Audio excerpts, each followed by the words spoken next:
दोस्तों SK electronics work में आपका स्वागत है। दोस्तों कैसे हैं आप सभी, आशा करते हैं आप बहुत अच्छे होंगे।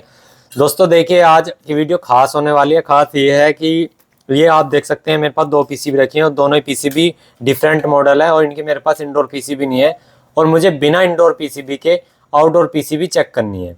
चेक का मतलब एक कॉमन फॉल्ट देख लेना है कि वो फॉल्ट तो नहीं है और मैं उसको फॉल्ट को बिना उसके ही मतलब इसे खरीद सकता हूँ। कहने का मतलब ये है, अगर आप कोई भी आउटडोर पीसीबी खरीदने हैं बिना इंडोर पीसीबी के तो आप आउटडोर पीसीबी कैसे चेक करोगे। ठीक है, तो चलिए मैं आपको दोस्तों वही चीज़ बताता हूँ।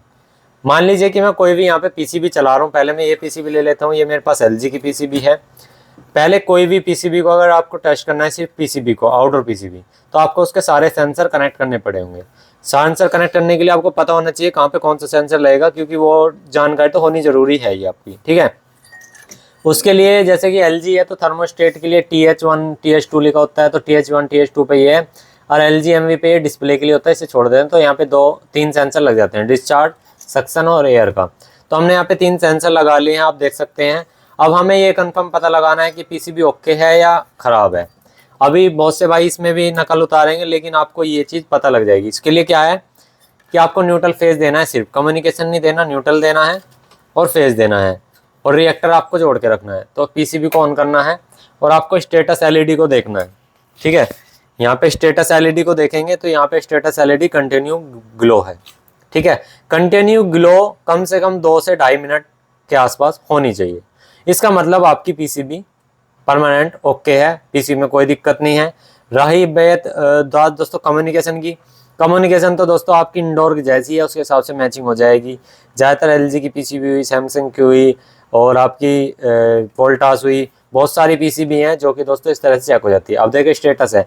अब मान लीजिए कि मैं इसका यहाँ से सेंसर निकाल देता हूँ। अभी ये देखो मैंने इसका डिस्चार्ज सेंसर निकाल दिया। देखिए डिस्चार्ज सेंसर का एरर आ चुका है।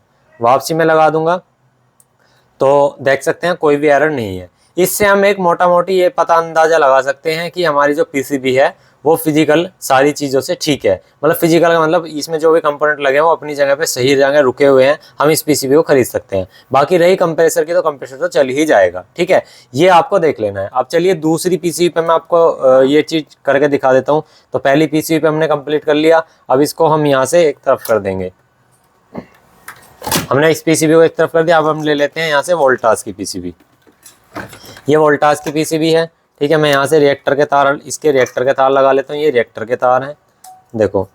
ठीक है, अब मैं अगर इसमें दोस्तों कोई भी सेंसर नहीं लगाता, अभी ध्यान देना, मान लीजिए 3 सेंसर है, तीनों सेंसरों को मैं यहाँ से हटा देता हूँ। तीनों सेंसर को हटा देता हूँ यहाँ से।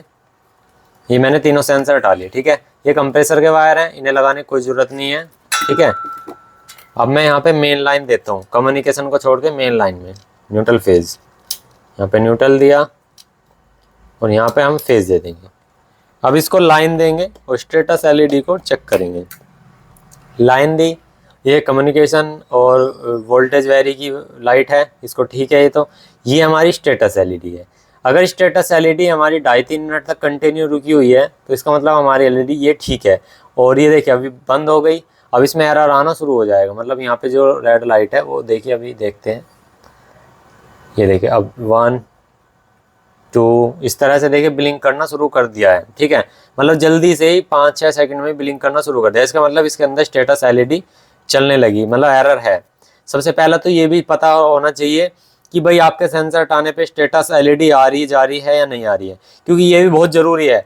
बहुत सी पीसी में फॉल्ट ये भी आ जाता है, आपके सेंसर सारे हटे हुए होंगे, कम्युनिकेशन सारा हटा होगा, कुछ नहीं होगा, उसमें कोई एरर नहीं आएगा, आपकी स्टेटस LED कंटिन्यू ग्लो होती रहेगी।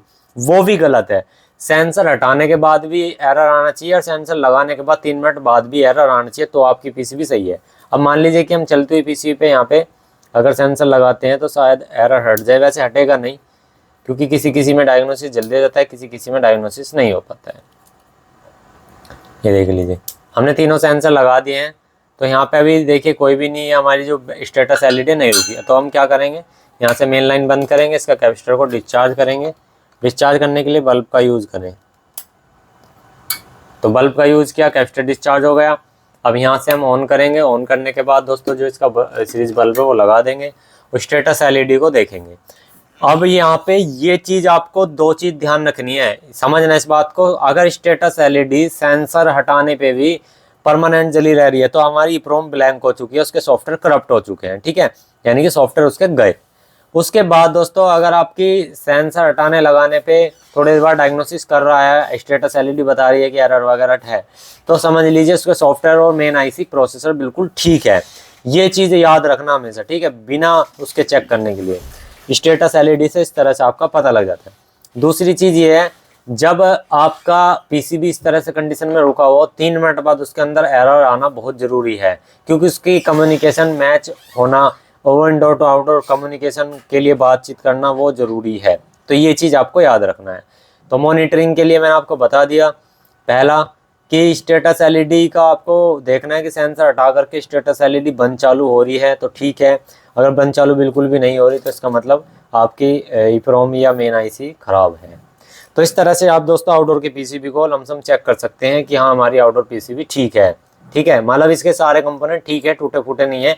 मान लीजिए कि इस सेंसर की कोई भी रेजिस्टेंस अंदर से टूट गया, वायर ब्रेक हो गया तो इसका एरर आ जाता अभी तक, या हमारे कम्युनिकेशन में कोई दिक्कत आ गई, या हमारे IPM ख़राब है, या ये छोटे मोटे जो भी ख़राब हैं जैसे कि DC लिंक की दिक्कत है, तो वो सब एरर हमारा भी ये पता लग जाता। तो इस PC में अभी तक कोई एरर नहीं है, सिर्फ इसमें कम्युनिकेशन का एरर आएगा, वो हम कम्युनिकेशन इसको इंडोर से करा देंगे, वो हमारा ठीक हो जाएगा। तो इस तरह से आपको दोस्तों आउटडोर PCB चेक करनी है बिना इंडोर PCB के। तो आई होप आपको वीडियो अच्छी तो एक लाइक कर देना, और जो चैनल पे नए तो सब्सक्राइब जरूर करना, जिसको पता था हमें कमेंट्स करके जरूर बताना। Thank you.